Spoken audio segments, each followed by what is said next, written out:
Hoy vamos a ver la filosofía de aquel llamado el gran empirista, el empirista radical, el ateo o el escéptico como lo llamaron en su tiempo, un hombre que levantó bastantes polémicas y que le dio un gran empuje a la filosofía tanto desde la perspectiva del método inductivo como también desde la moral, introduciendo aquellos conceptos de la moral emotiva y utilitarista. Vamos pues a adentrarnos en la figura de el escocés David Hume.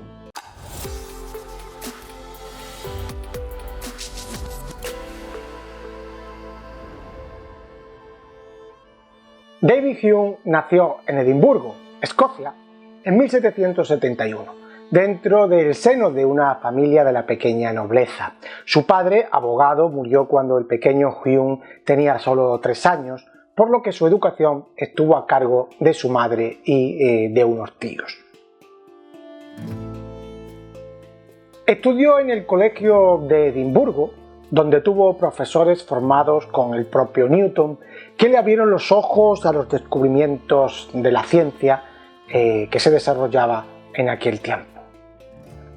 Aunque estudió jurisprudencia, sus pasiones fueron siempre la filosofía y la literatura. Una vez terminados esos estudios en Derecho, marchó a Francia, centro de la Ilustración europea, donde comenzaría a redactar su famoso Tratado de la Naturaleza Humana.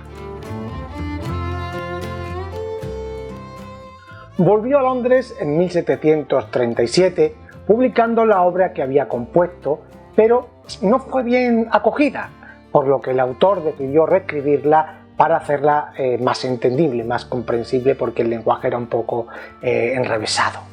En 1740, ya de vuelta a Escocia, publicó un resumen del Tratado de la Naturaleza Humana y entró en contacto con el ilustrado escocés Henry Home, quien se convirtió en su mejor amigo, y también con Adam Smith, al que influyó de una manera determinante.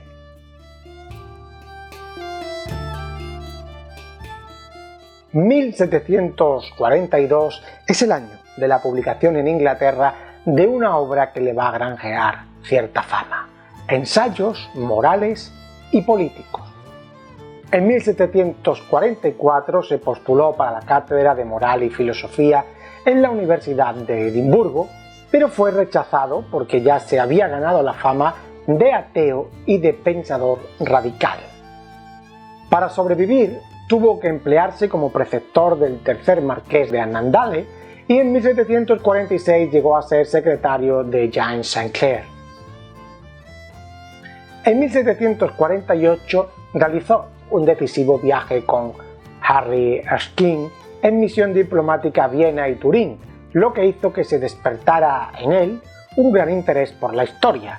En 1748 vio también la luz aquella obra, Investigaciones sobre el entendimiento humano, que apenas tuvo acogida.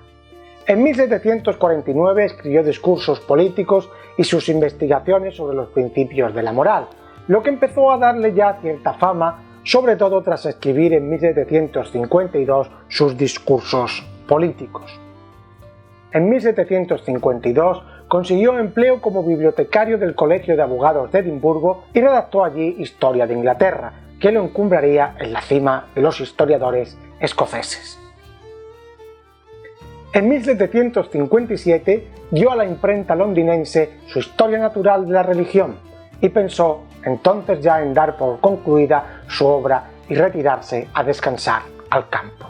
Pero en 1763 el conde de Hereford le ofreció el puesto de secretario de la Embajada de Francia y se fue a París, donde comenzó a frecuentar a los filósofos de la Ilustración, sobre todo a Rousseau, a quien se llevó a vivir con él a Londres cuando fue nombrado su secretario de Estado, pero con quien terminó mal a causa del temperamento del francés.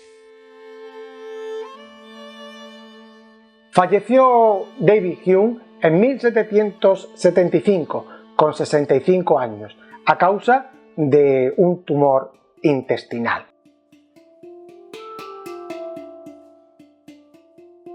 Hume es el filósofo de la naturaleza humana y desde su centro parten las ciencias. Para Hume, la naturaleza humana es más bien instinto y sentimiento que razón. La razón investigadora es un instinto que lleva al hombre a aclarar lo que instintivamente se cree o acepta. La razón sería una manifestación de la naturaleza instintiva del hombre. Parte de un empirismo radical al que aplica un método inductivo para poder progresar en el avance del conocimiento. Hume divide las percepciones del espíritu humano en dos tipos, definiendo percepción primero como cualquier cosa que pueda presentarse en nuestra mente, sea que empleemos nuestros sentidos, que nos impulse la pasión o que ejercitemos nuestro pensamiento y reflexión, ¿no? Esa primera categoría de las percepciones son las impresiones. ¿Qué son las impresiones? Son las percepciones que obtenemos a través de los sentidos que penetran con mayor fuerza, como las sensaciones, las emociones o las pasiones. Por ejemplo, la música clásica que me transmite una impresión de alegría. Eso sería la primera categoría. La segunda categoría de las percepciones serían las ideas o pensamientos, que serían copias o imágenes débiles, copias débiles de las impresiones o imágenes debilitadas de estas. El recuerdo de la música clásica que acaba de escuchar es una idea, ¿no? Si escucho una música clásica, ese recuerdo sería una idea. Todas las ideas, dice Hume, procederían por tanto de las impresiones. No podrían existir nunca las ideas innatas, es decir, no nacemos con ninguna idea en nuestra mente, pues no han sido fruto de la percepción, de las impresiones.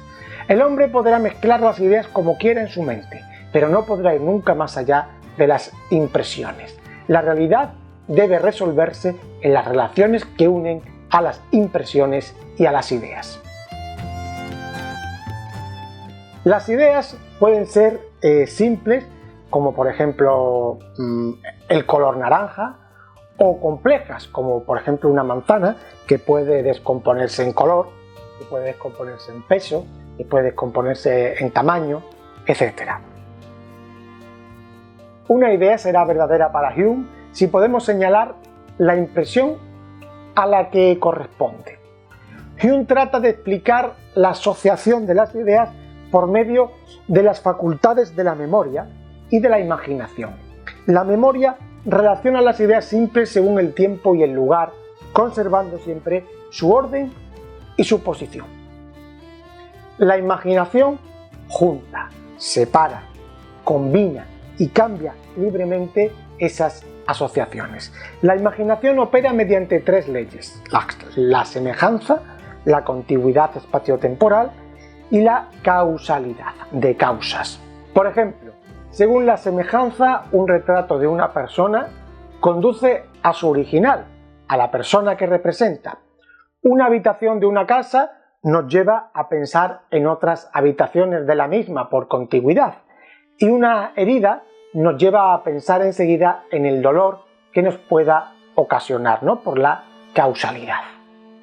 Estas leyes no son leyes de los objetos, sino que describen las actividades psicológicas de los individuos.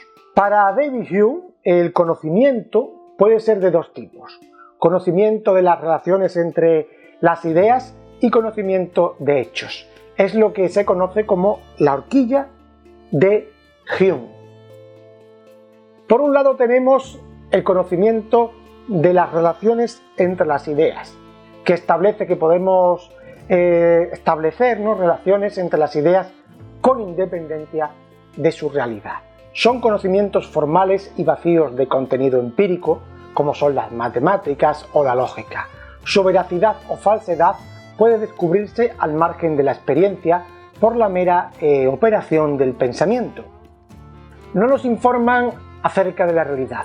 Por ejemplo, si afirmamos que el todo es mayor que las partes, es una proposición verdadera, porque el predicado está ya contenido en la noción de sujeto y su contrario es imposible. Por otro lado está el conocimiento de los hechos, que necesita de la experiencia, es decir, de las impresiones. Por ejemplo, si yo afirmo que el fuego calienta el agua, esto debe ser comprobado por la experiencia, por la empiria. Lo contrario de esta afirmación siempre es posible, a diferencia del conocimiento de relaciones entre las ideas, donde su contrario no es posible. De este modo, Hume introduce el criterio de verdad, afirmando que si queremos saber si una idea es verdadera, hemos de hallar la impresión siempre correspondiente. Si no hallamos esa impresión, significa que es falsa. El conocimiento de los hechos queda condicionado por las impresiones actuales. Por tanto, el ser humano nunca puede tener un conocimiento de lo que va a ocurrir mañana, de lo que va a ocurrir en un futuro, ya que no podemos tener esas impresiones por adelantado, no podemos saber lo que ocurrirá en el futuro. Hume rechaza por tanto la conexión necesaria de causa-efecto, aunque exista una inferencia causal como consecuencia del hábito y la costumbre, pero podría darse que el fuego no calentara el agua, que mañana el fuego no calentará el agua.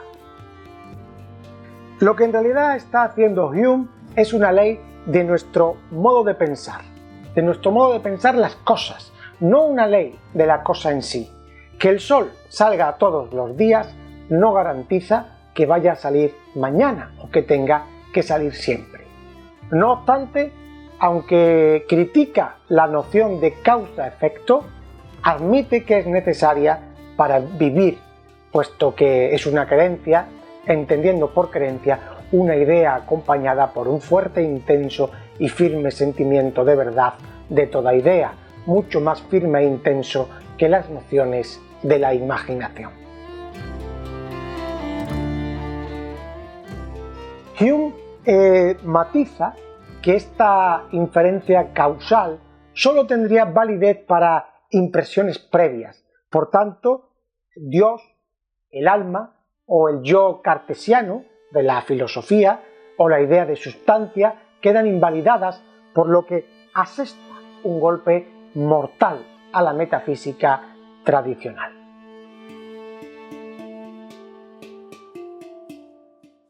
La filosofía de Hume se ha definido como una filosofía del fenomenismo escéptico, porque para este filósofo solo podemos tener seguridad de los fenómenos que captan nuestros sentidos, y escéptica porque no es posible conocer con total certeza las supuestas realidades metafísicas que pueda haber detrás de los fenómenos. No se puede aceptar una realidad exterior como causa de nuestras impresiones e ideas, ni tampoco la existencia de una mente o un yo que sirva de soporte. Hume restringe la capacidad cognitiva de la razón al dominio de lo probable. Aunque es fundamental para el conocimiento, no se puede prescindir de ella. Hume es el primero en plantear para la ciencia la falacia naturalista, que consiste en derivar del ser el no ser, y el problema de la inducción, ya que esta es un hecho psicológico. Por tanto, las leyes de la naturaleza no son seguras, aunque, como hemos dicho, sí que son probables. La ética constituye otro de los pilares fundamentales de la filosofía de Hume. Si en la primera parte de su obra Tratado de naturaleza humana encontrábamos, como hemos venido viendo, la explicada teoría del conocimiento, la segunda parte va a abarcar la moral y la ética. Para Hume, a diferencia de la tradición filosófica, la razón no puede impulsarnos a la acción. El conocimiento no puede ser, por tanto, fundamento de los juicios morales. Lo que verdaderamente nos impulsa a actuar son los sentimientos y la emoción. De ahí que se afirme que Hume es un emotivista moral. Su teoría no es el emotivismo moral. El comportamiento del hombre está guiado por las pasiones. La razón es su esclava.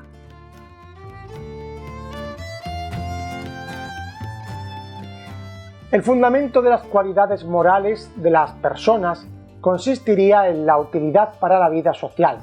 Es lo que se llama también, la otra gran teoría, el utilitarismo social.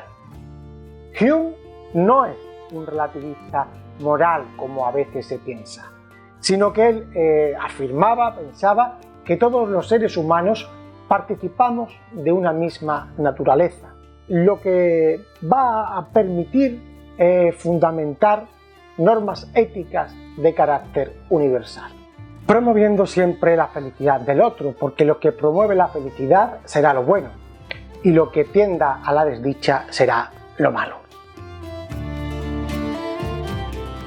En cuanto a la religión, va a negar la religión natural o el deísmo defendido por otros filósofos previos, así como va a combatir racionalmente todos los argumentos lógicos que se habían dado para explicar la existencia de Dios desde la Edad Media, desde la Antigüedad y también que se habían dado en el Renacimiento. Para Hume, la religión se fundamenta en la ignorancia y en el miedo, evolucionando del politeísmo prehistórico hasta hacerse más compleja en el monoteísmo. Hume zanja la discusión manifestando que la religión es un enigma inexplicable, lo que lo convierte en un escéptico. Pues hasta aquí, amigos, nuestro repaso de hoy por la figura de David Hume, el filósofo escéptico, utilitarista y empirista radical que cambió en cierto modo la historia de la filosofía en Escocia y en Europa. En próximos vídeos volveremos con más filosofía y más cultura en general. Ya sabes, si te ha gustado, déjanos un like, suscríbete a nuestro canal, comenta y comparte.